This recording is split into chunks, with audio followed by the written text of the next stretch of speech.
आज मैं मुंशी प्रेमचंद द्वारा लिखित उपन्यास गोदान का 12वां भाग सुनाने जा रही हूँ। शुरू करने से पहले हमारे चैनल को लाइक, शेयर और सब्सक्राइब करें और बेल आइकन को दबाना ना भूलें और कमेंट करके बताएं कि आपको हमारी वीडियो कैसी लगी। तो चलिए शुरुआत करते हैं। मालती बाहर से तितली है, भीतर से मधुमक्खी। उसके जीवन में हंसी ही हंसी नहीं है। केवल गुड़ खाकर कौन जी सकता है, और जिए भी तो वह कोई सुखी जीवन न होगा। वह हंसती है इसलिए कि उसे इसके भी दाम मिलते हैं। उसका चहकना और चमकना इसलिए नहीं है कि वह चहकने को ही जीवन समझती है, या उसने निजत्व को अपनी आंखों में इतना बढ़ा लिया है कि जो कुछ करे अपने ही लिए करे। नहीं, वह क्योंकि चहकती है और विनोद करती है कि इससे उसके कर्तव्य का भार कुछ हल्का हो जाता है। उसके बाप उन विचित्र जीवों में थे जो केवल जबान की मदद से लाखों के वारे न्यारे करते थे। बड़े बड़े जमींदारों और रईसों की जायदादें बिकवाना, उन्हें कर्ज दिलाना या उनके मुआमलों को अफसरों से मिलकर तय करा देना, यही उनका व्यवसाय था। दूसरे शब्दों में दलाल थे। इस वर्ग के लोग बड़े प्रतिभावान होते हैं। जिस काम से कुछ मिलने की आशा हो वह उठा लेंगे, किसी न किसी तरह उसे निभा भी देंगे। किसी राजा की शादी किसी राजकुमारी से ठीक करवा दी और 10-20 हजार उसी में मार लिए। यही दलाल जब छोटे छोटे सौदे करते हैं तो टाउट कहे जाते हैं, और हम उनसे घृणा करते हैं।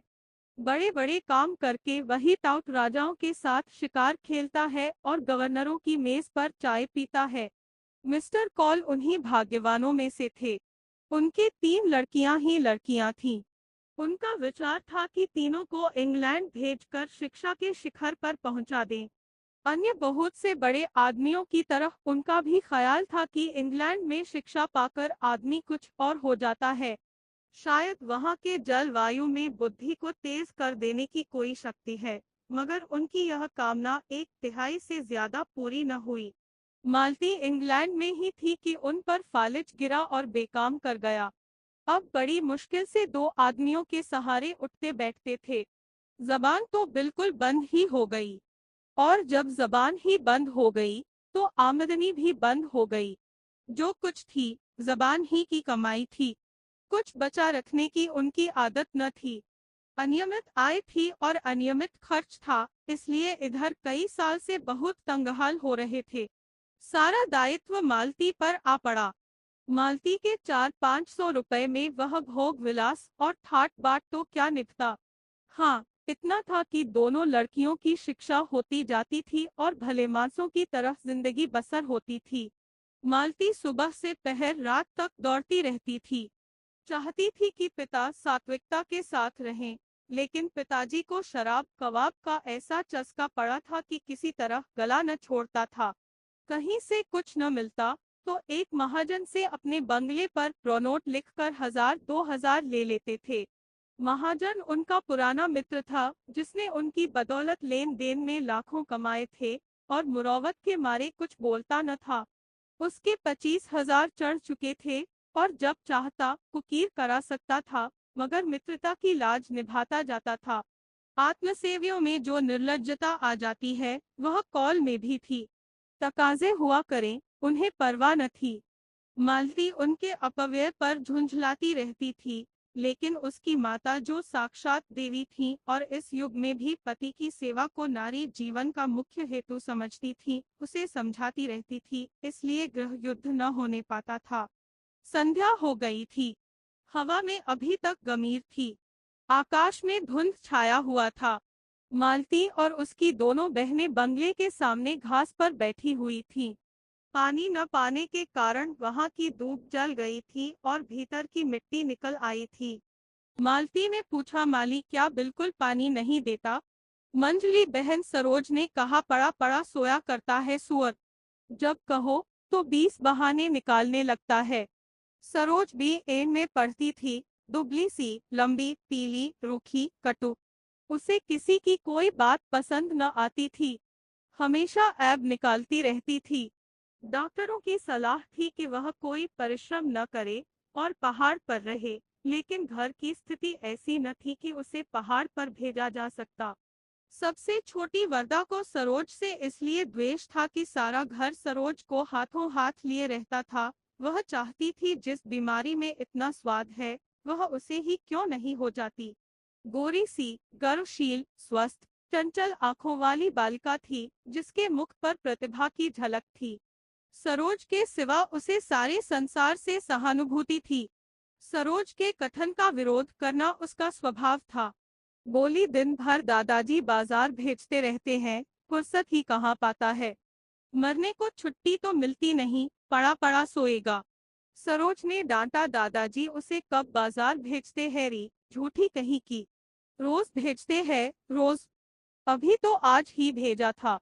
कहो तो बुलाकर पुछवा दूं। पुछवाएगी, बुलाऊं? मालती डरी। दोनों गुट जाएंगी तो बैठना मुश्किल कर देंगी। बात बदलकर बोली, अच्छा खैर होगा। आज डॉक्टर मेहता का तुम्हारे यहाँ भाषण हुआ था। सरोज सरोज ने नाक सिकोड़कर कहा, हाँ हुआ तो था, लेकिन किसी ने पसंद नहीं किया। आप फरमाने लगे, संसार में स्त्रियों का क्षेत्र पुरुषों से बिल्कुल अलग है। स्त्रियों का पुरुषों के क्षेत्र में आना इस युग का कलंक है। सब लड़कियों ने तालियां और सीटियां बजानी शुरू की। बेचारे लज्जित होकर बैठ गए। कुछ अजीब से आदमी मालूम होते हैं। आपने यहाँ तक कह डाला कि प्रेम केवल कवियों की कल्पना है। वास्तविक जीवन में इसका कहीं निशान नहीं। लेडी हुक्कू ने उनका खूब मजाक उड़ाया। मालती ने कटाक्ष किया, लेडी हुक्कू ने, इस विषय में वह भी कुछ बोलने का साहस रखती है। तुम्हें डॉक्टर साहब का भाषण आदि से अंत तक सुनना चाहिए था। उन्होंने दिल में लड़कियों को क्या समझा होगा। पूरा भाषण सुनने का सब्र किसे था। वह तो जैसे घाव पर नमक छिड़कते थे। फिर उन्हें बुलाया ही क्यों? आखिर उन्हें औरतों से कोई वैर तो है नहीं। जिस बात को हम सत्य समझते हैं, उसी का तो प्रचार करते हैं। औरतों को खुश करने के लिए वह उनकी सी कहने वालों में नहीं है। और फिर अभी यह कौन जानता है कि स्त्रियां जिस रास्ते पर चलना चाहती है वही सत्य है। बहुत संभव है आगे चलकर हमें अपनी धारणा बदलनी पड़े। उसने फ्रांस, जर्मनी और इटली की महिलाओं के जीवन आदर्श बतलाए और कहा, शीघ्र ही विमेंस लीग की ओर से मेहता का भाषण होने वाला है। सरोज को कुतूहल हुआ, मगर आप भी तो कहती है कि स्त्रियों और पुरुषों के अधिकार समान होने चाहिए। अब भी कहती हूँ, लेकिन दूसरे पक्ष वाले क्या कहते हैं, यह भी तो सुनना चाहिए। संभव है हम ही गलती पर हों। यह लीग इस नगर की नई संस्था है और मालती के उद्योग से खुली है। नगर की सभी शिक्षित महिलाएं उसमें शरीक है। मेहता के पहले भाषण ने महिलाओं में बड़ी हलचल मचा दी थी और लीग ने निश्चय किया था कि उनका खूब दंडाशिकन जवाब दिया जाए। मालती ही पर यह भार डाल गया था। मालती कई दिन तक अपने पक्ष के समर्थन में युक्तियां और प्रमाण खोजती रही। और भी कई देवियां अपने भाषण लिख रही थीं। उस दिन जब मेहता शाम को लीग के हाल में पहुंचे, तो जान पड़ता था हाल फट जाएगा। उन्हें गर्व हुआ। उनका भाषण सुनने के लिए इतना उत्साह, और वह उत्साह केवल मुख पर और आंखों में न था। आज सभी देवियां सोने और रेशम से लदी हुई थीं, मानो किसी बारात में आई हो। मेहता को परास्त करने के लिए पूरी शक्ति से काम लिया था, और यह कौन कह सकता है कि जगंगाहट शक्ति का अंग नहीं है। मालती ने तो आज के लिए नए फैशन की साड़ी निकाली थी, नए काट के जम्पर बनवाए थे और रंग रोगन और फूलों से खूब सजी हुई थी, मानो उसका विवाह हो रहा हो। विमेंस लीग में इतना समारोह और कभी न हुआ था। डॉक्टर मेहता अकेले थे, फिर भी देवियों के दिल कांप रहे थे। सत्य की एक चिंगारी असत्य के एक पहाड़ को भस्म कर सकती है। सबसे पीछे की सफ में मिर्जा और खन्ना और संपादक जी भी विराज रहे थे। राय साहब भाषण शुरू होने के बाद आए और पीछे खड़े हो गए। मिर्जा ने कहा, आ जाइए आप भी, खड़े कब तक रहिएगा? राय साहब बोले, नहीं भाई, यहाँ मेरा दम घुटने लगेगा, तो मैं खड़ा होता हूँ, आप बैठिए। राय साहब ने उनके कंधे दबाए, तकल्लुफ नहीं, बैठे रहिए। मैं थक जाऊंगा तो आपको उठा दूंगा और बैठ जाऊंगा, अच्छा मिस मालती सभानेत्री हुई। खन्ना साहब कुछ इनाम दिलवाइए। खन्ना ने रोनी सूरत बनाकर कहा, अब मिस्टर मेहता पर ही निगाह है। मैं तो गिर गया। मिस्टर मेहता का भाषण शुरू हुआ। देवियों, जब मैं इस तरह आपको संबोधित करता हूँ तो आपको कोई बात खटकती नहीं। आप इस सम्मान को अपना अधिकार समझती है, लेकिन आपने किसी महिला को पुरुषों के प्रति देवता का व्यवहार करते सुना है? उसे आप देवता कहें तो वह समझेगा आप उसे बना रही है। आपके पास दान देने के लिए दया है, श्रद्धा है, त्याग है। पुरुष के पास दान के लिए क्या है? वह देवता नहीं, लेवता है। वह अधिकार के लिए हिंसा करता है, संग्राम करता है, कलह करता है। तालियां बजी। राय साहब ने कहा, औरतों को खुश करने का इसने कितना अच्छा ढंग निकाला। बिजली संपादक को बुरा लगा, कोई नई बात नहीं। मैं कितनी ही बार यह भाव व्यक्त कर चुका हूँ। मेहता आगे बढ़े, इसलिए जब मैं देखता हूँ हमारी उन्नत विचारों वाली देवियां उस दया और श्रद्धा और त्याग के जीवन से असंतुष्ट होकर संग्राम और कलह और हिंसा के जीवन की ओर दौड़ रही है और समझ रही है कि यही सुख का स्वर्ग है, तो मैं उन्हें बधाई नहीं दे सकता। मिसेस खन्ना ने मालती की ओर सगर्व नेत्रों से देखा। मालती ने गर्दन झुका ली। खुर्शीद बोले, अब कहिए।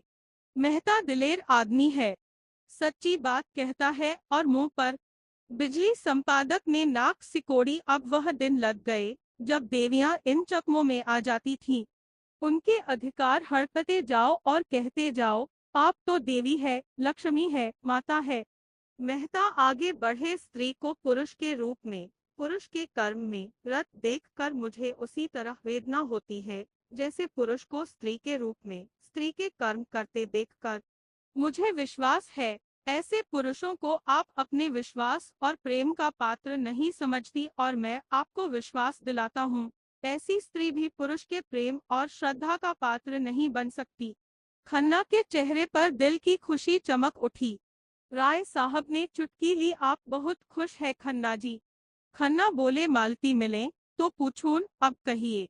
मेहता आगे बढ़े, मैं प्राणियों के विकास में स्त्री के पद को पुरुषों के पद से श्रेष्ठ समझता हूँ, उसी तरह जैसे प्रेम और त्याग और श्रद्धा को हिंसा और संग्राम और कलह से श्रेष्ठ समझता हूँ।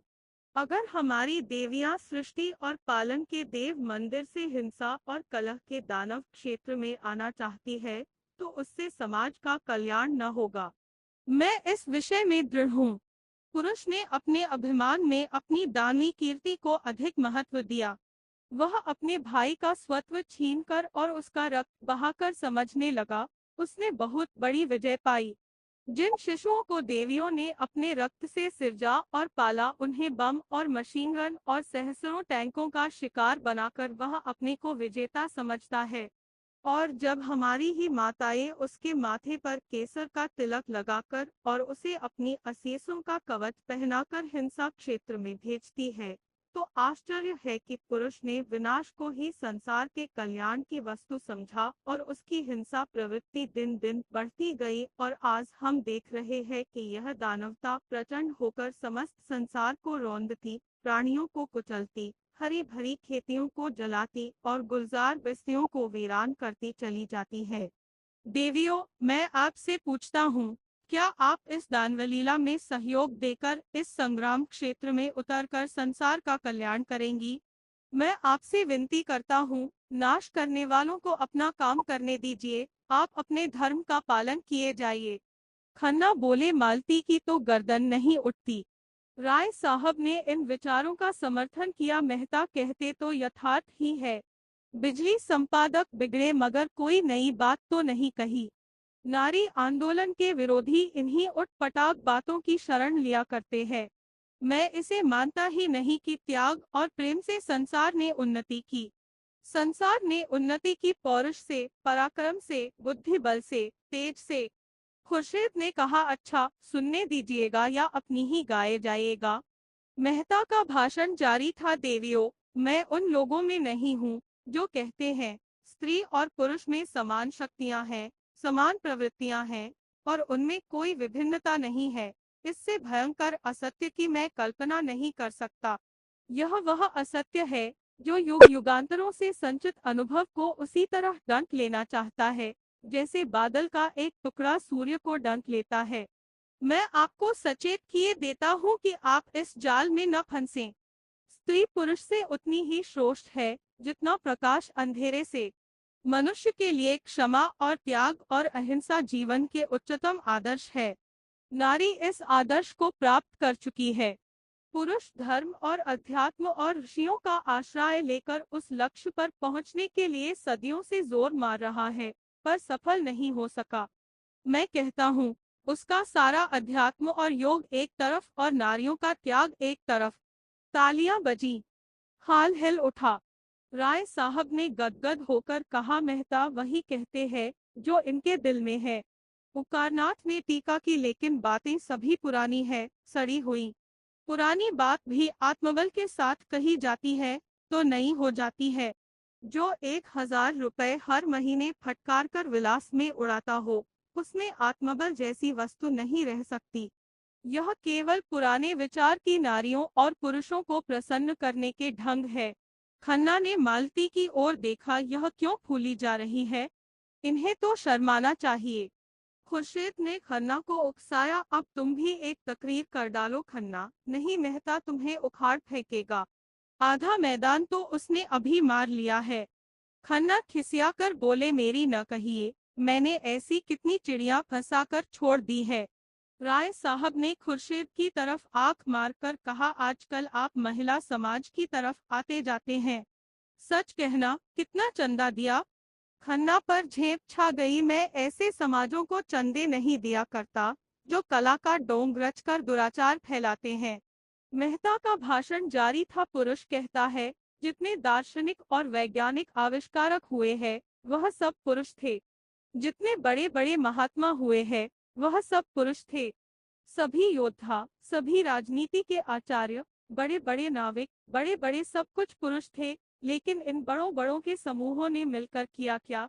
महात्माओं और धर्म प्रवर्तकों ने संसार में रक्त की नदियां बहाने और वैमनस्य की आग भड़काने के सिवा और क्या किया? योद्धाओं ने भाइयों की गर्दनें काटने के सिवा और क्या यादगार छोड़ी? राजनीतिज्ञों की निशानी अब केवल लुप्त साम्राज्यों के खंडहर रह गए हैं और आविष्कारकों ने मनुष्य को मशीन का गुलाम बना देने के सिवा और क्या समस्या हल कर दी?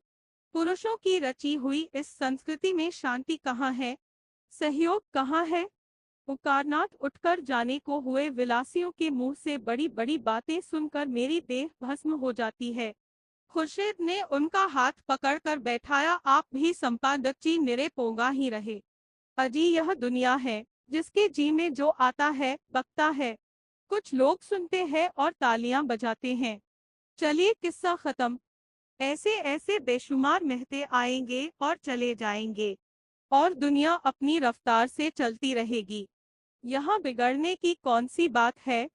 असत्य सुनकर मुझसे सहा नहीं जाता। राय साहब ने उन्हें और चढ़ाया, कुल्टा के मुंह से सतियों की सी बात सुनकर किसका जी न जलेगा। उकारनाथ फिर बैठ गए। मेहता का भाषण जारी था, मैं आपसे पूछता हूँ, क्या बाज को चिड़ियों का शिकार करते देखकर हंस को यह शोभा देगा कि वह मानसरोवर की आनंदमयी शांति को छोड़कर चिड़ियों का शिकार करने लगे? और अगर वह शिकारी बन जाए तो आप उसे बधाई देंगी? हंस के पास उतनी तेज चोंच नहीं है, उतने तेज चंगुल नहीं है, उतनी तेज आंखें नहीं है, उतने तेज पंख नहीं है और उतनी तेज रक्त की प्यास नहीं है। उन अस्त्रों का संचय करने में उसे सदियां लग जाएंगी, फिर भी वह बाज बन सकेगा या नहीं, इसमें संदेह है। मगर बाज बने या न बने, वह हंस न रहेगा, वह हंस जो मोती चुगता है। खुर्शीद ने टीका की, यह तो शायरों की सी दलीलें हैं। मादा बाज भी उसी तरह शिकार करती है जैसे नर बाज। उकारनाथ प्रसन्न हो गए, उस पर आप फिलासफर बनते हैं इसी तर्क के बल पर? खन्ना ने दिल का गुबार निकाला, फिलासफर की दुम है। फिलासफर वह है जो, उकारनाथ ने बात पूरी की, जो सत्य से जो भर भी न टले। खन्ना को यह समस्या पूर्ति नहीं रुचि, मैं सत्यवत्य नहीं जानता। मैं तो फिलासफर उसे कहता हूँ जो फिलासफर हो सच्चा। खुर्शीद ने दाद दी, फिलासफर की आपने कितनी सच्ची तारीफ की है। वाह सुभान अल्लाह। फिलासफर वह है जो फिलासफर हो, क्यों न हो। मेहता आगे चले, मैं नहीं कहता देवियों को विद्या की जरूरत नहीं है और पुरुषों से अधिक। मैं नहीं कहता देवियों को शक्ति की जरूरत नहीं है और पुरुषों से अधिक, लेकिन वह विद्या और वह शक्ति नहीं जिससे पुरुष ने संसार को हिंसा क्षेत्र बना डाला है। अगर वही विद्या और वही शक्ति आप भी ले लेंगी तो संसार मरुस्थल हो जाएगा। आपकी विद्या और आपका अधिकार हिंसा और विध्वंस में नहीं, सृष्टि और पालन में है। क्या आप समझती है वोटों से मानव जाति का उद्धार होगा या दफ्तरों में और अदालतों में जबान और कलम चलाने से? इन नकली, अप्राकृतिक, विनाशकारी अधिकारों के लिए आप वह अधिकार छोड़ देना चाहती है जो आपको प्रकृति ने दिए हैं। सरोज अब तक बड़ी बहन के अदब से जब्त किए बैठी थी, अब न रहा गया। पुकार उठी, हमें वोट चाहिए, पुरुषों के बराबर। और कई युवतियों ने हाँक लगाई, वोट वोट। पुकारनाथ ने खड़े होकर ऊंचे स्वर से कहा, नारी जाति के विरोधियों की पगड़ी नीची हो। मालती ने मेज पर हाथ पटककर कहा, शांत रहो, जो लोग पक्ष या विपक्ष में कुछ कहना चाहेंगे उन्हें पूरा अवसर दिया जाएगा। मेहता बोले, वोट नए युग का मायाजाल है, मरीचिका है, कलंक है, धोखा है। उसके चक्कर में पड़कर आप न इधर की होंगी न उधर की। कौन कहता है कि आपका क्षेत्र संकुचित है और उसमें आपको अभिव्यक्त का अवकाश नहीं मिलता? हम सभी पहले मनुष्य है, पीछे और कुछ। हमारा जीवन हमारा घर है, वही हमारी सृष्टि होती है, वही हमारा पालन होता है, वही जीवन के सारे व्यापार होते हैं। अगर वह क्षेत्र परिमित है तो अपरिमित कौन सा क्षेत्र है? क्या वह संघर्ष जहाँ संगठित अपहरण है? जिस कारखाने में मनुष्य और उसका भाग्य बनता है, उसे छोड़कर आप उन कारखानों में जाना चाहती है जहां मनुष्य पीसा जाता है, जहां उसका रक्त निकाला जाता है? मिर्जा ने टोका, पुरुषों के जुल्म ने ही तो उनमें बगावत की यह स्पिरिट पैदा की है। मेहता बोले, बेशक पुरुषों ने अन्याय किया है, लेकिन उसका यह जवाब नहीं है। अन्याय को मिटाइए, लेकिन अपने को मिटाकर नहीं। मालती बोली, नारियां इसलिए अधिकार चाहती है कि उनका सदुपयोग करें और पुरुषों को उनका दुरुपयोग करने से रोकें। मेहता ने उत्तर दिया, संसार में सबसे बड़े अधिकार सेवा और त्याग से मिलते हैं और वह आपको मिले हुए हैं। उन अधिकारों के सामने वोट कोई चीज नहीं। मुझे खेद है, हमारी बहनें पश्चिम का आदर्श ले रही है, जहां नारी ने अपना पद खो दिया है और स्वामिनी से गिरकर विलास की वस्तु बन गई है।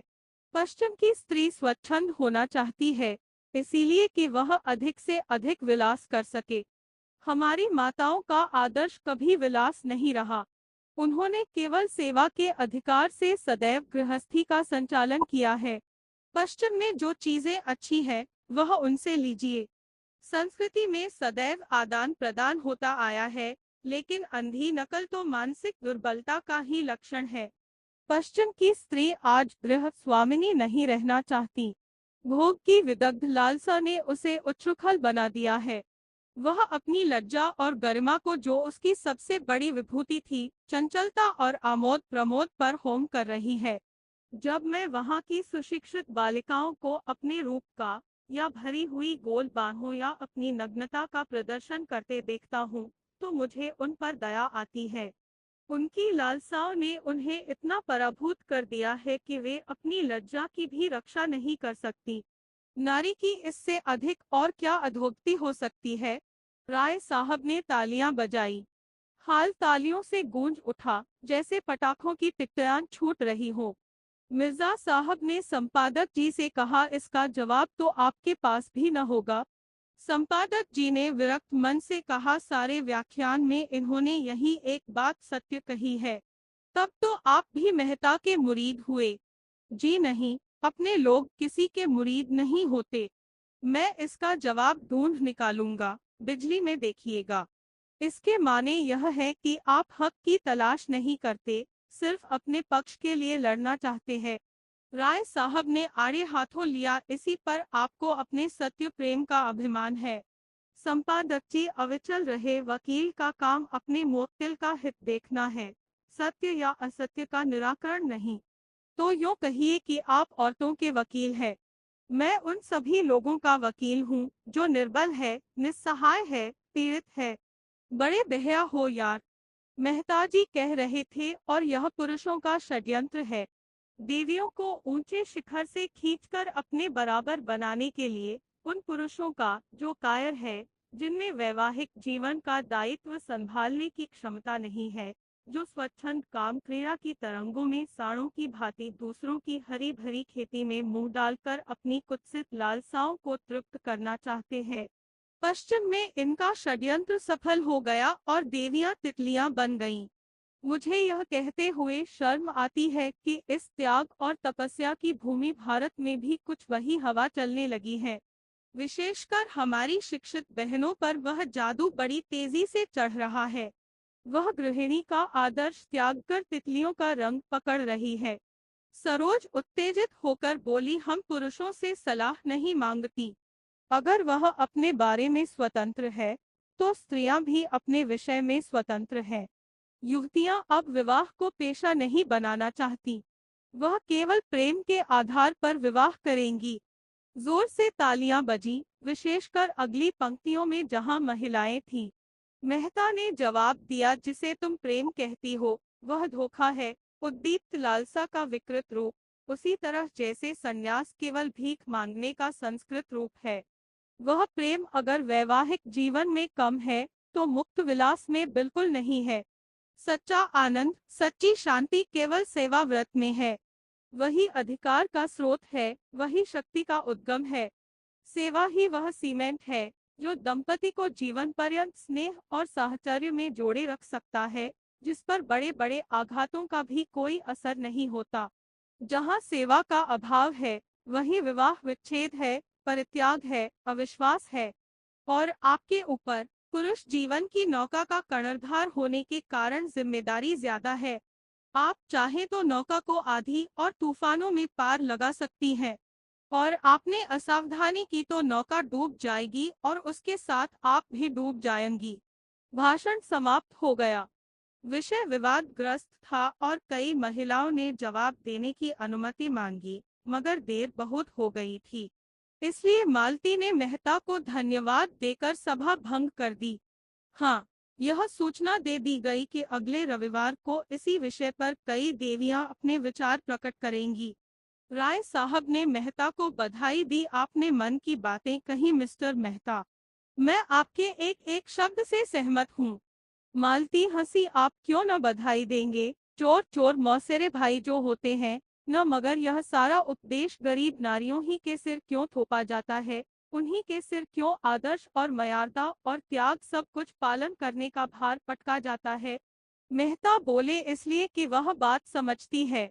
खन्ना ने मालती की ओर अपनी बड़ी बड़ी आंखों से देखकर मानो उसके मन की बात समझने की चेष्टा करते हुए कहा, डॉक्टर साहब के ये विचार मुझे तो कोई 100 साल पिछड़े हुए मालूम होते हैं। मालती ने कटु होकर पूछा, कौन से विचार? यही सेवा और कर्तव्य आदि। तो आपको ये विचार 100 साल पिछड़े हुए मालूम होते हैं? तो कृपा करके अपने ताजे विचार बतलाइए। दंपति कैसे सुखी रह सकते हैं, इसका कोई ताजा नुस्खा आपके पास है? खन्ना खिसिया गए। बात कही मालती को खुश करने के लिए, वह और तिनक उठी। बोली, यह नुस्खा तो मेहता साहब को मालूम होगा। डॉक्टर साहब ने तो बतला दिया, और आपके ख्याल में वह 100 साल पुराना है, तो नया नुस्खा आपको बतलाना चाहिए। आपको ज्ञात नहीं कि दुनिया में ऐसी बहुत सी बातें हैं जो कभी पुरानी हो ही नहीं सकती। समाज में इस तरह की समस्याएं हमेशा उठती रहती है और हमेशा उठती रहेंगी। मिसेस खन्ना बरामदे में चली गई थी। मेहता ने उनके पास जाकर प्रणाम करते हुए पूछा, मेरे भाषण के विषय में आपकी क्या राय है? मिसेस खन्ना ने आंखें झुकाकर कहा, अच्छा था, बहुत अच्छा, मगर अभी आप अविवाहित हैं। सभी नारियां देवियां हैं, श्रेष्ठ है, कर्णधार है। विवाह कर लीजिए तो पूछूंगी, अब नारियां क्या है? और विवाह आपको करना पड़ेगा, क्योंकि आप विवाह से मुंह चुराने वाले मदों को कायर कह चुके हैं। मेहता हंसे, उसी के लिए तो जमीन तैयार कर रहा हूँ। मिस मालती से जोड़ा भी अच्छा है। शर्त यही है कि वह कुछ दिन आपके चरणों में बैठकर आपसे नारी धर्म सीखें। वही स्वार्थी पुरुषों की बात। आपने पुरुष कर्तव्य सीख लिया है। यही सोच रहा हूँ, किससे सीखूं? मिस्टर खन्ना आपको बहुत अच्छी तरह सिखा सकते हैं। मेहता ने कह कहा मारा नहीं, मैं पुरुष कर्तव्य भी आप ही से सीखूंगा। अच्छी बात है, मुझी से सीखिए। पहली बात यही है कि भूल जाइए कि नारी श्रेष्ठ है और सारी जिम्मेदारी उसी पर है। श्रेष्ठ पुरुष है और उसी पर गृहस्थी का सारा भार है। नारी में सेवा और संयम और कर्तव्य सब कुछ वही पैदा कर सकता है। अगर उसमें इन बातों का अभाव है तो नारी में भी अभाव रहेगा। नारियों में आज जो यह विद्रोह है, इसका कारण पुरुष का इन गुणों से शून्य हो जाना है। मिर्जा साहब ने आकर मेहता को गोद में उठा लिया और बोले मुबारक। मेहता ने प्रश्न की आंखों से देखा, आपको मेरी तकरीर पसंद आई? तकरीर तो खैर जैसी थी वैसी थी, मगर कामयाब खूब रही। आपने परी को शीशे में उतार लिया। अपनी तकदीर सराहिए कि जिसने आज तक किसी को मुंह नहीं लगाया, वह आपका कलमा पढ़ रही है। मिसेस खन्ना दबी जबान से बोली, जब नशा ठहर जाए तो कहिए। मेहता ने विरक्त भाव से कहा, मेरे जैसे किताबखियों को कौन औरत पसंद करेगी देवी जी। मैं तो पक्का आदर्शवादी हूँ। मिसेस खन्ना ने अपने पति को कार की तरफ जाते देखा तो उधर चली गई। मिर्जा भी बाहर निकल गए। मेहता ने मंच पर से अपनी छड़ी उठाई और बाहर जाना चाहते थे कि मालती ने आकर उनका हाथ पकड़ लिया और आग्रह भरी आंखों से बोली, आप अभी नहीं जा सकते। चलिए, पापा से आपकी मुलाकात कराऊं और आज वहीं खाना खाइए। मेहता ने कान पर हाथ रखकर कहा, नहीं, मुझे क्षमा कीजिए। वहां सरोज मेरी जान खाएगी। मैं इन लड़कियों से बहुत घबराता हूँ। नहीं नहीं, मैं जिम्मा लेती हूँ जो वह मुंह भी खोले। अच्छा आप चलिए, मैं थोड़ी देर में आऊंगा। जी नहीं, यह न होगा। मेरी कार सरोज को लेकर चल दी। आप मुझे पहुंचाने तो चलेंगे ही। दोनों मेहता की कार में बैठे। कार चली। एक क्षण के बाद मेहता ने पूछा, मैंने सुना है खन्ना साहब अपनी बीबी को मारा करते हैं। तब से मुझे इनकी सूरत से नफरत हो गई। जो आदमी इतना निर्दयी हो, उसे मैं आदमी नहीं समझता। उस पर आप नारी जाति के बड़े हितैषी बनते हैं। तुमने उन्हें कभी समझाया नहीं?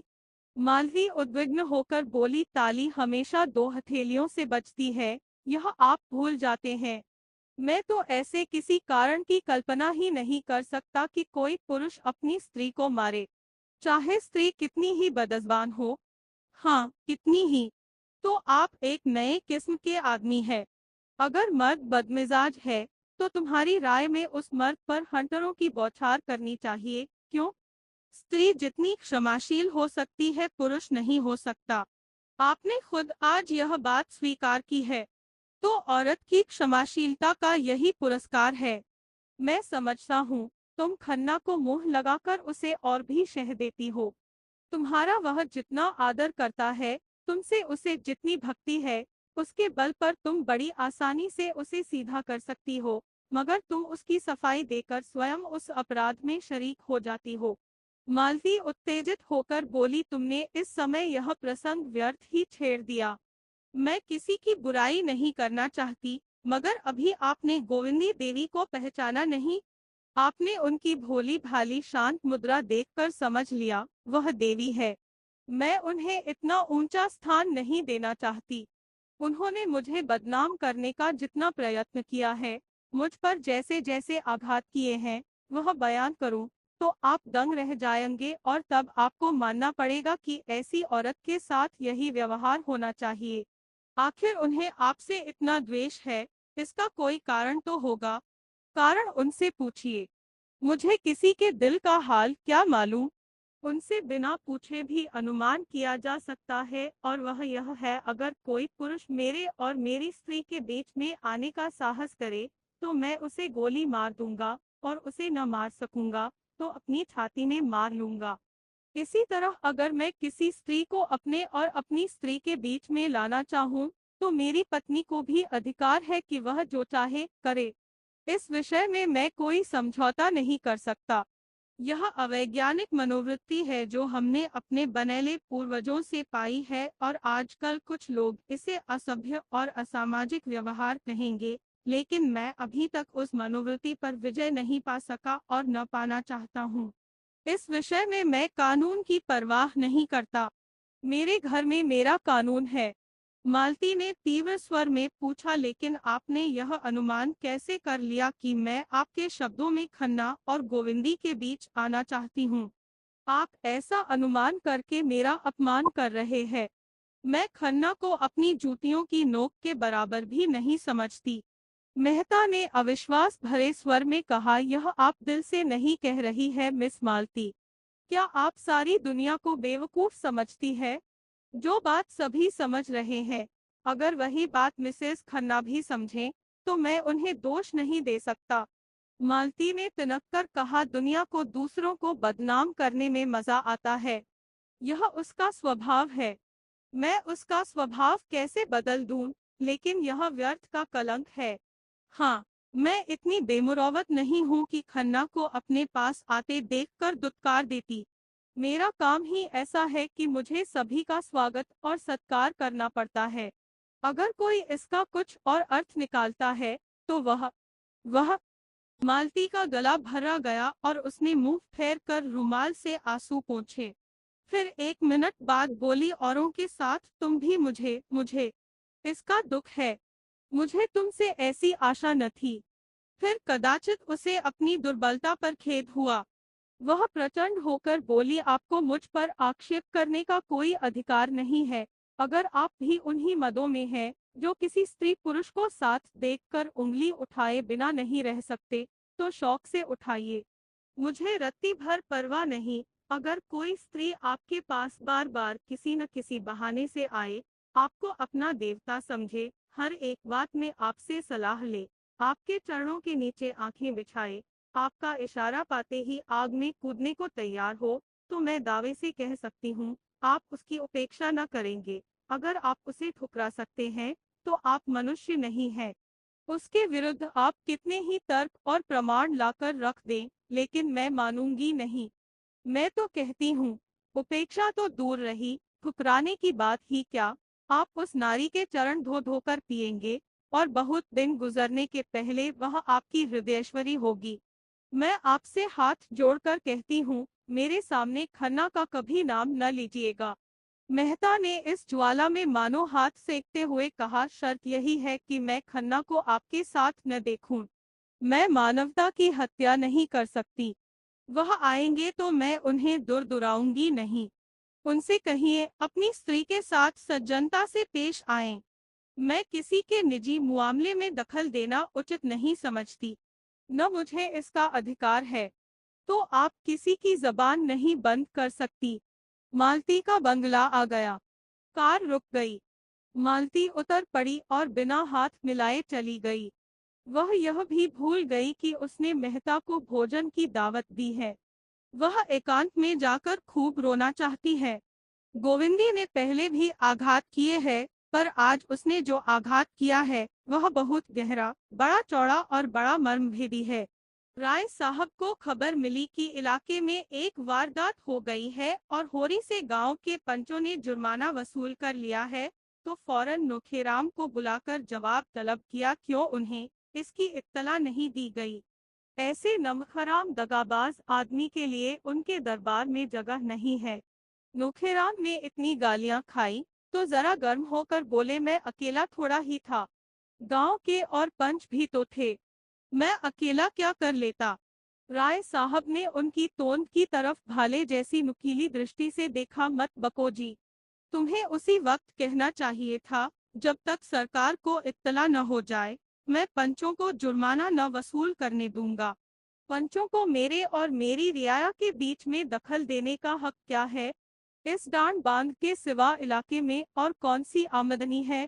वसूली सरकार के घर गई, बकाया असामियों ने दबा लिया।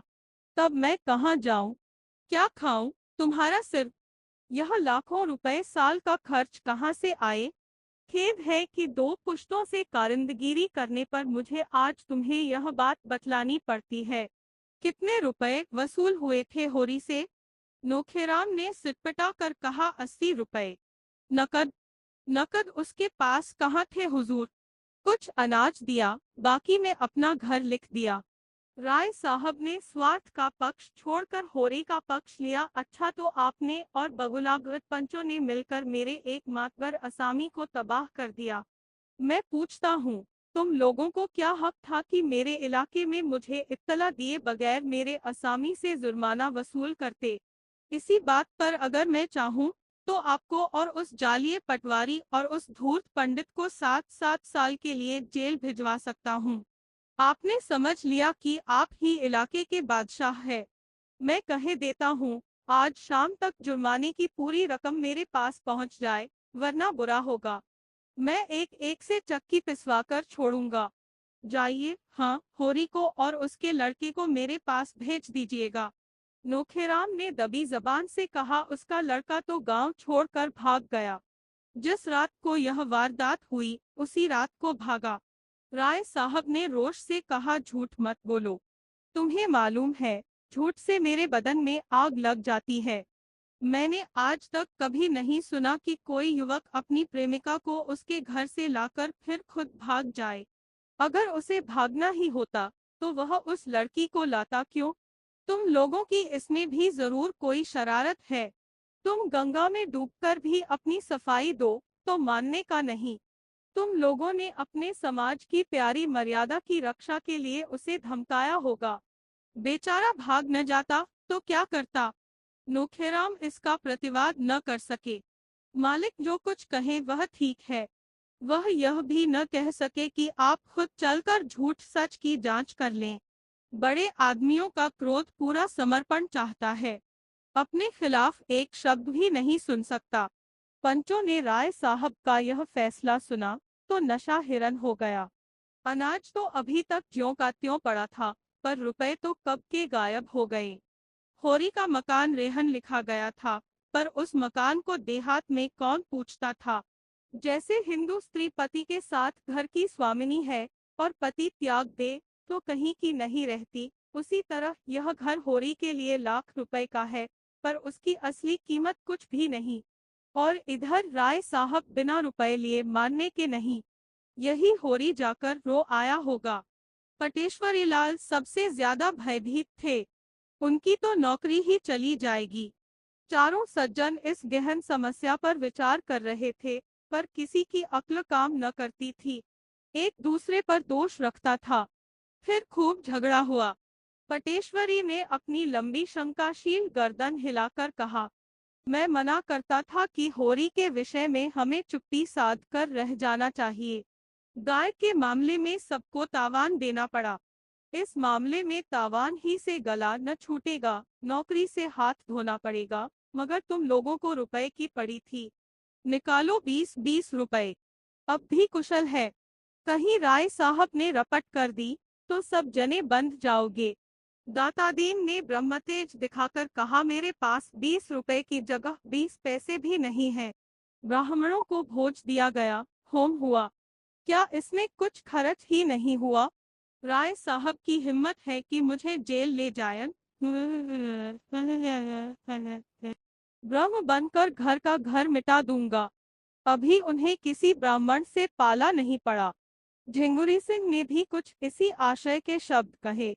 वह राय साहब के नौकर नहीं है। उन्होंने होरी को मारा नहीं, पीटा नहीं, कोई दबाव नहीं डाला। होरी अगर प्रायश्चित करना चाहता था तो उन्होंने इसका अवसर दिया। इसके लिए कोई उन पर अपराध नहीं लगा सकता, मगर नोखेराम की गर्दन इतनी आसानी से न छूट सकती थी। यहाँ मजे से बैठे राज करते थे। वेतन तो 10 रुपए से ज्यादा न था, पर 1000 साल की ऊपर की आमदनी थी। सैकड़ों आदमियों पर हुकूमत, 4-4 प्यादे हाजिर, बेगार में सारा काम हो जाता था। थानेदार तक कुर्सी देते थे। यह चैन उन्हें और कहाँ था। और पटेश्वरी तो नौकरी के बदौलत महाजन बने हुए थे। कहाँ जा सकते थे। 2-3 दिन इसी चिंता में पड़े रहे कि कैसे इस विपत्ति से निकलें। आखिर उन्हें एक मार्ग सूझ ही गया। कभी कभी कचहरी में उन्हें दैनिक बिजली देखने को मिल जाती थी। यदि एक गुमनाम पत्र उसके संपादक की सेवा में भेज दिया जाए कि राय साहब किस तरह असामियों से जुर्माना वसूल करते हैं तो बच्चा को लेने के देने पड़ जाए। नोखेराम भी सहमत हो गए। दोनों ने मिलकर किसी तरह एक पत्र लिखा और रजिस्ट्री भेज दिया। संपादक ओंकारनाथ तो ऐसे पत्रों की ताक में रहते थे। पत्र पाते ही तुरंत राय साहब को सूचना दी। उन्हें एक ऐसा समाचार मिला है जिस पर विश्वास करने की उनकी इच्छा नहीं होती, पर संवाददाता ने ऐसे प्रमाण दिए कि सहसा अविश्वास भी नहीं किया जा सकता। क्या यह सच है कि राय साहब ने अपने इलाके के एक असामी से 80 रुपए तावान इसलिए वसूल किए कि उसके पुत्र ने एक विधवा को घर में डाल लिया था? संपादक का कर्तव्य उन्हें मजबूर करता है कि वह मामले की जांच करें और जनता के हितार्थ उसे प्रकाशित कर दें। राय साहब इस विषय में जो कुछ कहना चाहें, संपादक जी उसे भी प्रकाशित कर देंगे। संपादक जी दिल से चाहते हैं कि यह खबर गलत हो, लेकिन उसमें कुछ भी सत्य हुआ तो वह उसे प्रकाश में लाने के लिए विवश हो जाएंगे। मैत्री उन्हें कर्तव्य पथ से नहीं हटा सकती। राय साहब ने यह सूचना पाई तो सिर पीट लिया। पहले तो उनकी ऐसी उत्तेजना हुई कि जाकर ओंकारनाथ को गिनकर 50 हंटर जमाए और कह दें, जहां वह पत्र छापना वहां यह समाचार भी छाप देना। लेकिन इसका परिणाम सोचकर मन को शांत किया और तुरंत उनसे मिलने चले। अगर देर की और ओंकारनाथ ने वह संवाद छाप दिया तो उनके सारे यश में कालिमा पुत जाएगी। ओंकारनाथ सैर करके लौटे थे और आज के पत्र के लिए संपादकीय लेख लिखने की चिंता में बैठे हुए थे, पर मन पक्षी की भांति अभी उड़ा उड़ा फिरता था। उनकी धर्मपत्नी ने रात में उन्हें कुछ ऐसी बातें कह डाली थी जो अभी तक कांटों की तरह चुभ रही थी। उन्हें कोई दरिद्र कह ले, अभागा कह ले, बुद्धू कह ले, वह जरा भी बुरा न मानते थे, लेकिन यह कहना कि उनमें पुरुषत्व नहीं है, यह उनके लिए असह्य था। और फिर अपनी पत्नी को यह कहने का क्या हक है? उससे तो यह आशा की जाती है कि कोई इस तरह का आक्षेप करे तो उसका मुंह बंद कर दे। बेशक वह ऐसी खबरें नहीं छापते, ऐसी टिप्पणियां नहीं करते कि सिर पर कोई आफत आ जाए। फूंक फूंक कर कदम रखते हैं। इन काले कानूनों के युग में वह और कर ही क्या सकते हैं, मगर वह क्यों सांप के बिल में हाथ नहीं डालते? इसीलिए तो कि उनके घर वालों को कष्ट न उठाने पड़े, और उनकी सहिष्णुता का उन्हें यह पुरस्कार मिल रहा है। क्या अंधेर है? उनके पास रुपए नहीं है तो बनारसी साड़ी कैसे मंगा दें? डॉक्टर सेठ और प्रोफेसर भाटिया और न जाने किस किस की स्त्रियां बनारसी साड़ी पहनती है, तो वह क्या करें? क्यों उनकी पत्नी इन साड़ी वालियों को अपनी खद्दर की साड़ी से लज्जित नहीं करती? उनकी खुद तो यह आदत है कि किसी बड़े आदमी से मिलने जाते हैं तो मोटे से मोटे कपड़े पहन लेते हैं, और कुछ कोई आलोचना करे तो उसका मुंह तोड़ जवाब देने को तैयार रहते हैं। उनकी पत्नी में क्यों वही आत्माभिमान नहीं है? वह क्यों दूसरों का ठाट बाट देखकर विचलित हो जाती है? उसे समझना चाहिए कि वह एक देशभक्त पुरुष की पत्नी है। देशभक्त के पास अपनी भक्ति के सिवा और क्या संपत्ति है? इसी विषय को आज के अग्रलेख का विषय बनाने की कल्पना करते करते उनका ध्यान राय साहब के मामले की ओर जा पहुंचा। राय साहब सूचना का क्या उत्तर देते हैं, यह देखना है। अगर वह अपनी सफाई देने में सफल हो जाते हैं तब तो कोई बात नहीं, लेकिन अगर वह यह समझे कि ओंकारनाथ दबाव, भय या मुलाहजे में आकर अपने कर्तव्य से मुंह फेर लेंगे तो यह उनका भ्रम है। इस सारे तप और साधन का पुरस्कार उन्हें इसके सिवा और क्या मिलता है कि अवसर पड़ने पर वह इन कानूनी डकैतों का भंडाफोड़ करें। उन्हें खूब मालूम है कि राय साहब बड़े प्रभावशाली जीव है। कौंसिल के मेंबर तो है ही, अधिकारियों में भी उनका काफी रसूख है। वह चाहे तो उन पर झूठे मुकदमे चलवा सकते हैं, अपने गुंडों से राह चलते पिटवा सकते हैं, लेकिन ओकार इन बातों से नहीं डरता। जब तक उसकी देह में प्राण है वह आतताइयों की खबर लेता रहेगा। सहसा मोटर कार की आवाज सुनकर वह चौंके। तुरंत कागज लेकर अपना लेख आरंभ कर दिया और एक ही क्षण में राय साहब ने उनके कमरे में कदम रखा। उकारनाथ ने न उनका स्वागत किया, न कुशल क्षेम पूछा, न कुर्सी दी। उन्हें इस तरह देखा मानो कोई मुलाजिम उनकी अदालत में आया हो और रोब से मिले हुए स्वर में पूछा, आपको मेरा पुर्जा मिल गया था? मैं वह पत्र लिखने के लिए बाध्य नहीं था। मेरा कर्तव्य यह था कि स्वयं उसकी तहकीकात करता, लेकिन मुरौवत में सिद्धांतों की कुछ न कुछ हत्या करनी ही पड़ती है। क्या उस संवाद में कुछ सत्य है?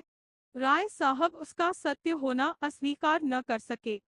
हालांकि अभी तक उन्हें जुर्माने के रुपए नहीं मिले थे और वह उनके पाने से साफ इनकार कर सकते थे, लेकिन वह देखना चाहते थे कि यह महाशय किस पहलू पर चलते हैं। उकारनाथ ने खेद प्रकट करते हुए कहा, तब तो मेरे लिए उस संवाद को प्रकाशित करने के सिवा और कोई मार्ग नहीं है। मुझे इसका दुख है कि मुझे अपने एक परम हितैषी मित्र की आलोचना करनी पड़ रही है, लेकिन कर्तव्य के आगे व्यक्ति कोई चीज नहीं। संपादक अगर अपना कर्तव्य न पूरा कर सके तो उसे इस आसन पर बैठने का कोई हक नहीं है। राय साहब कुर्सी पर डट गए और पान की गिलोरियां मुंह में भरकर बोले, लेकिन यह आपके हक में अच्छा न होगा। मुझे जो कुछ होना है पीछे होगा। आपको तत्काल दंड मिल जाएगा। अगर आप मित्रों की परवाह नहीं करते तो मैं भी उसी कहने का आदमी हूँ। उकारनाथ ने शहीद का गौरव धारण करके कहा, इसका तो मुझे कभी भय नहीं हुआ।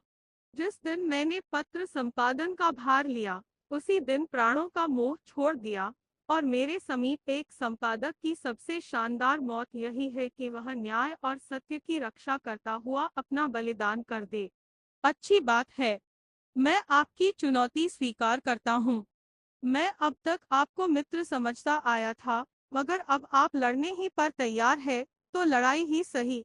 आखिर मैं आपके पत्र का पंचगुना चंदा क्यों देता हूँ? केवल इसीलिए कि वह मेरा गुलाम बना रहे। मुझे परमात्मा ने रईस बनाया है। 75 रुपया देता हूँ, इसीलिए कि आपका मुंह बंद रहे। जब आप घाटे का रोना रोते हैं और सहायता की अपील करते हैं, और ऐसी शायद ही कोई तिमाही जाती हो जब आपकी अपील न निकलती हो, तो मैं ऐसे मौके पर आपकी कुछ न कुछ मदद कर देता हूँ। किस लिए?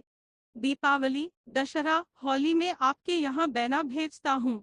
साल में 25 बार आपकी दावत करता हूँ। किस लिए? आप रिश्वत और कर्तव्य दोनों साथ साथ नहीं निभा सकते। उकारनाथ उत्तेजित होकर बोले, मैंने कभी रिश्वत नहीं ली। राय साहब ने फटकारा, अगर यह व्यवहार रिश्वत नहीं है तो रिश्वत क्या है?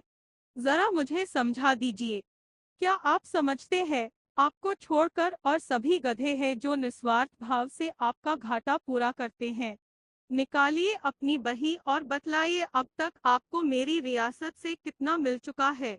मुझे विश्वास है हजारों की रकम निकलेगी। अगर आपको स्वदेशी स्वदेशी चिल्लाकर विदेशी दवाओं और वस्तुओं का विज्ञापन छापने में शर्म नहीं आती, तो मैं अपने असामियों से डांट, तावान और जुमारना लेते शर्माऊं। यह न समझिए कि आप ही किसानों के हित का बीड़ा उठाए हुए हैं। मुझे किसानों के साथ जलना मरना है। मुझसे बढ़कर दूसरा उनका हितैषी नहीं हो सकता, लेकिन मेरी गुजर कैसे हो? अफसरों को दावतें कहाँ से दूं? सरकारी चंदे कहाँ से दूं? खानदान के सैकड़ों आदमियों की जरूरतें कैसे पूरी करूं? मेरे घर का क्या खर्च है, यह शायद आप जानते हैं। तो क्या मेरे घर में रुपए फलते हैं? आएगा तो आसामियों ही के घर से। आप समझते होंगे, जमींदार और ताल्लुकेदार सारे संसार का सुख भोग रहे हैं। उनकी असली हालत का आपको ज्ञान नहीं। अगर वह धर्मात्मा बन कर रहे तो उनका जिंदा रहना मुश्किल हो जाए। अफसरों को डालियां न दें तो जेलखाना घर हो जाए। हम बिच्छू नहीं है कि अनायास ही सबको डंक मारते फिरें। न गरीबों का गला दबाना कोई बड़े आनंद का काम है, लेकिन मर्यादाओं का पालन तो करना ही पड़ता है। जिस तरह आप मेरी रईसी का फायदा उठाना चाहते हैं, उसी तरह और सभी हमें सोने की मुर्गी समझते हैं। आइए मेरे बंगले पर तो दिखाऊं कि सुबह से शाम तक कितने निशाने मुझ पर पड़ते हैं। कोई कश्मीर से शाल दुशाला लिए चला आ रहा है, कोई इत्र और तंबाकू का एजेंट है, कोई पुस्तकों और पत्रिकाओं का, कोई जीवन बीमे का, कोई ग्रामोफोन लिए सिर पर सवार है, कोई कुछ चंदे वाले तो अनगिनती। क्या सबके सामने अपना दुखड़ा लेकर बैठ जाऊं? ये लोग मेरे द्वार पर दुखड़ा सुनाने आते हैं मुझे उल्लू बनाकर मुझसे कुछ ऐंठने के लिए। आज मर्यादा का विचार छोड़ दूं तो तालियां पिटने लगें। हुक्काम को डालियां न दूं तो बागी समझा जाऊं। तब आप अपने लेखों से मेरी रक्षा न करेंगे। कांग्रेस में शरीक हुआ, उसका तावान अभी तक देता जाता हूँ। काली किताब में नाम दर्ज हो गया। मेरे सिर पर कितना कर्ज है, यह भी कभी आपने पूछा है? अगर सभी महाजन डिग्रियां करा लें, तो मेरे हाथ की यह अंगूठी तक बिक जाएगी। आप कहेंगे क्यों यह आडंबर पालते हो? कहिए, 7 पुश्तों से जिस वातावरण में पला हूँ उससे अब निकल नहीं सकता। घास छीलना मेरे लिए असंभव है। आपके पास जमीन नहीं, जायदाद नहीं, मर्यादा का झमेला नहीं, आप निर्भीक हो सकते हैं, लेकिन आप भी दुम दबाए बैठे रहते हैं। आपको कुछ खबर है, अदालतों में कितनी रिश्वतें चल रही है, कितने गरीबों का खून हो रहा है, कितनी देवियां भ्रष्ट हो रही है बूता लिखने का। सामग्री मैं देता हूँ, प्रमाणित। पुकारनाथ कुछ नर्म होकर बोले, जब कभी अवसर आया है, मैंने कदम पीछे नहीं हटाया। राय साहब भी कुछ नर्म हुए। हाँ, मैं स्वीकार करता हूँ कि 2-1 मौकों पर आपने जवानमर्दी दिखाई है, लेकिन आपकी निगाह हमेशा अपने लाभ की ओर रही है, प्रजा हित की ओर नहीं। आंखें न निकालिए और न मुंह लाल कीजिए। जब कभी आप मैदान में आए हैं, उसका शुभ परिणाम यही हुआ कि आपके सम्मान और प्रभाव और आमदनी में इजाफा हुआ है। अगर मेरे साथ भी आप वही चाल चल रहे हो, तो मैं आपकी खातिर करने को तैयार हूँ। रुपए न दूंगा, क्योंकि वह रिश्वत है। आपकी पत्नी जी के लिए कोई आभूषण बनवा दूंगा। है मंजूर? अब मैं आपसे सत्य कहता हूँ कि आपको जो संवाद मिला वह गलत है, मगर यह भी कह देना चाहता हूँ कि अपने और सभी भाइयों की तरह मैं असामियों से जुर्माना लेता हूँ और साल में 10-5 हजार रुपए मेरे हाथ लग जाते हैं। और अगर आप मेरे मुंह से यह कौर छीनना चाहेंगे, तो आप घाटे में रहेंगे। आप भी संसार में सुख से रहना चाहते हैं, मैं भी चाहता हूँ। इससे क्या फायदा कि आप न्याय और कर्तव्य का डोंग रचकर मुझे भी जेरबार करें, खुद भी जेरबार हों। दिल की बात कहिए। मैं आपका बैरी नहीं हूँ। आपके साथ कितनी ही बार एक चौके में एक मेज पर खा चुका हूँ। मैं यह भी जानता हूँ कि आप तकलीफ में हैं। आपकी हालत शायद मेरी हालत से भी खराब है। हाँ, अगर आपने हरिश्चंद्र बनने की कसम खा ली है, तो आपकी खुशी। मैं चलता हूँ। राय साहब कुर्सी से उठ खड़े हुए। पुकारनाथ ने उनका हाथ पकड़कर सिंह भाव से कहा, नहीं नहीं, अभी आपको बैठना पड़ेगा। मैं अपनी पोजीशन साफ कर देना चाहता हूँ। आपने मेरे साथ जो सलूक किए हैं, उनके लिए मैं आपका आभारी हूँ, लेकिन यहाँ सिद्धांत की बात आ गई है और आप जानते हैं, सिद्धांत प्राणों से भी प्यारे होते हैं। राय साहब कुर्सी पर बैठकर जरा मीठे स्वर में बोले, अच्छा भाई, जो चाहे लिखो। मैं तुम्हारे सिद्धांत को तोड़ना नहीं चाहता। और तो क्या होगा, बदनामी होगी। हाँ, कहाँ तक नाम के पीछे पीछे मरूं? कौन ऐसा ताल्लुकेदार है जो असामियों को थोड़ा बहुत नहीं सताता? कुत्ता हड्डी की रखवाली करे तो खाए क्या? मैं इतना ही कर सकता हूँ कि आगे आपको इस तरह की कोई शिकायत न मिलेगी। अगर आपको मुझ पर कुछ विश्वास है, तो इस बार क्षमा कीजिए। किसी दूसरे संपादक से मैं इस तरह की खुशामद न करता, उसे सरे बाजार पिटवाता, लेकिन मुझसे आपकी दोस्ती है, इसलिए दबना ही पड़ेगा। यह समाचार पत्रों का युग है। सरकार तक उनसे डरती है, मेरी हस्ती क्या? आप जिसे चाहें बना दें। खैर, यह झगड़ा खत्म कीजिए। कहिए, आजकल पत्र की क्या दशा है? कुछ ग्राहक बढ़े? पुकारनाथ ने अनिच्छा के भाव से कहा, किसी न किसी तरह काम चल जाता है और वर्तमान परिस्थिति में मैं इससे अधिक आशा नहीं रखता। मैं इस तरफ धन और भोग की लालसा लेकर नहीं आया था, इसलिए मुझे शिकायत नहीं है। मैं जनता की सेवा करने आया था और वह यथाशक्ति किए जाता हूँ। राष्ट्र का कल्याण हो, यही मेरी कामना है। एक व्यक्ति के सुख दुख का कोई मूल्य नहीं। राय साहब ने जरा और सहृदय होकर कहा, यह सब ठीक है भाई साहब, लेकिन सेवा करने के लिए भी जीना जरूरी है। आर्थिक चिंताओं में आप एकाग्रचित्त होकर सेवा भी तो नहीं कर सकते। क्या ग्राहक संख्या बिल्कुल नहीं बढ़ रही है? बात यह है कि मैं अपने पत्र का आदर्श गिराना नहीं चाहता। अगर मैं आज सिनेमा स्टारों के चित्र और चरित्र छापने लगूं तो मेरे ग्राहक बढ़ सकते हैं, लेकिन अपनी तो वह नीति नहीं। और भी कितने ही ऐसे हथकंडे हैं जिनसे पत्रों द्वारा धन कमाया जा सकता है, लेकिन मैं उन्हें गहन समझता हूँ। इसी का यह फल है कि आज आपका इतना सम्मान है। मैं एक प्रस्ताव करना चाहता हूँ। मालूम नहीं आप उसे स्वीकार करेंगे या नहीं। आप मेरी ओर से 100 आदमियों के नाम फ्री जारी कर दीजिए। चंदा मैं दे दूंगा। पुकारनाथ ने कृतज्ञता से सिर झुकाकर कहा, मैं धन्यवाद के साथ आपका दान स्वीकार करता हूँ। खेद यही है कि पत्रों की ओर से जनता कितनी उदासीन है। स्कूल और कॉलेजों और मंदिरों के लिए धन की कमी नहीं है, पर आज तक एक भी ऐसा दानी न निकला जो पत्रों के प्रचार के लिए दान देता। हालांकि जन शिक्षा का उद्देश्य जितने कम खर्च में पत्रों से पूरा हो सकता है और किसी तरह नहीं हो सकता। जैसे शिक्षालयों को संस्थाओं द्वारा सहायता मिला करती है, ऐसे ही अगर पत्रकारों को मिलने लगे तो इन बेचारों को अपना जितना समय और स्थान विज्ञापनों की भेंट करना पड़ता है, वह क्यों करना पड़े। मैं आपका बड़ा अनुग्रहित हूँ। राय साहब विदा हो गए। पुकारनाथ के मुख पर प्रसन्नता की झलक न थी। राय साहब ने किसी तरह की शर्त न की थी, कोई बंधन न लगाया था, पर ओकारनाथ आज इतनी करारी फटकार पाकर भी इस दान को अस्वीकार न कर सके। परिस्थिति ऐसी आ पड़ी थी कि उन्हें उबरने का कोई उपाय ही न सूझ रहा था।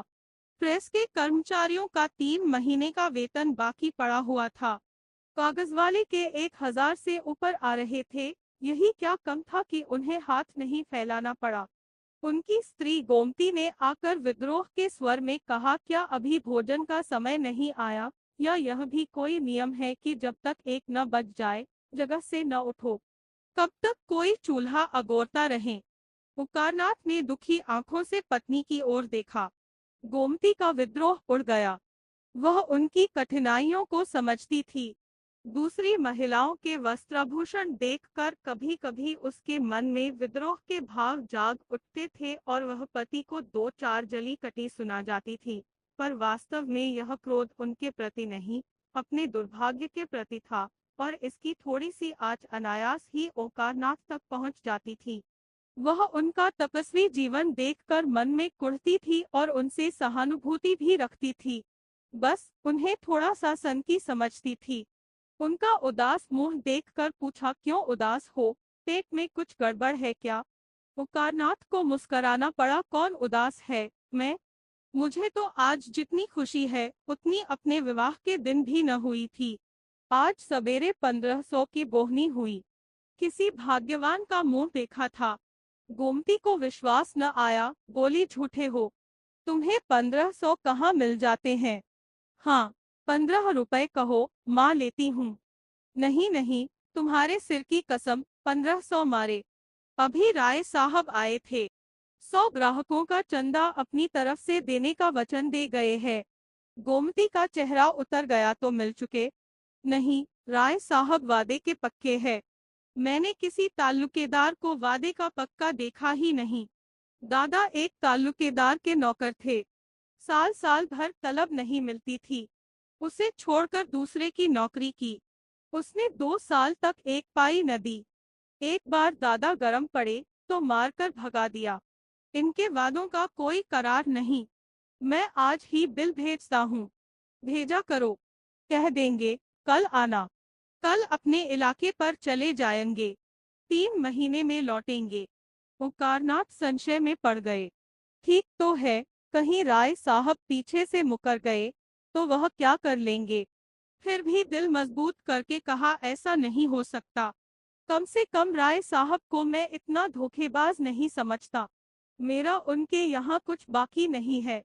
गोमती ने उसी संदेह के भाव से कहा, इसी से तो मैं तुम्हें बुद्ध कहती हूँ। जरा किसी ने सहानुभूति दिखाई और तुम फूल उठे। ये मोटे रईस है, इनके पेट में ऐसे कितने वादे हजम हो सकते हैं। जितने वादे करते हैं, अगर सब पूरा करने लगे तो भीख मांगने की नौबत आ जाए। मेरे गांव के ठाकुर साहब तो 2-2, 3-3 साल तक बनियों का हिसाब न करते थे। नौकरों का हिसाब तो नाम के लिए देते थे। साल भर काम लिया, जब नौकर ने वेतन मांगा, मारकर निकाल दिया। कई बार इसी नादिहिंदी में स्कूल से उनके लड़कों के नाम कट गए।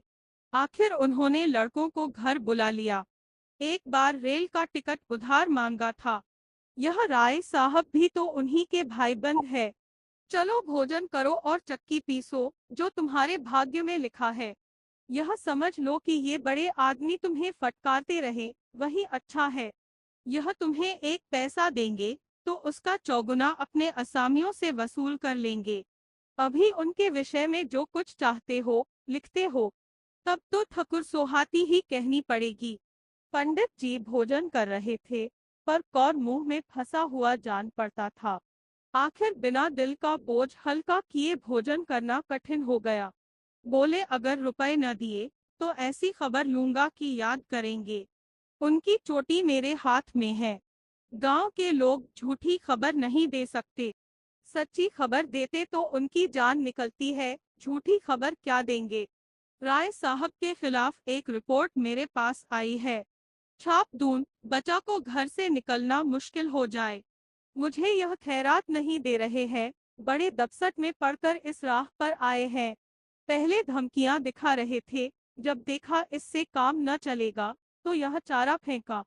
मैंने भी सोचा, एक इनके ठीक हो जाने से तो देश से अन्याय मिटा जाता नहीं, फिर क्यों न इस दान को स्वीकार कर लूं। मैं अपने आदर्श से गिर गया हूं जरूर, लेकिन इतने पर भी राय साहब ने दगा की, तो मैं भी सत्ता पर उतर आऊंगा। जो गरीबों को लूटता है, उसको लूटने के लिए अपनी आत्मा को बहुत समझाना न पड़ेगा।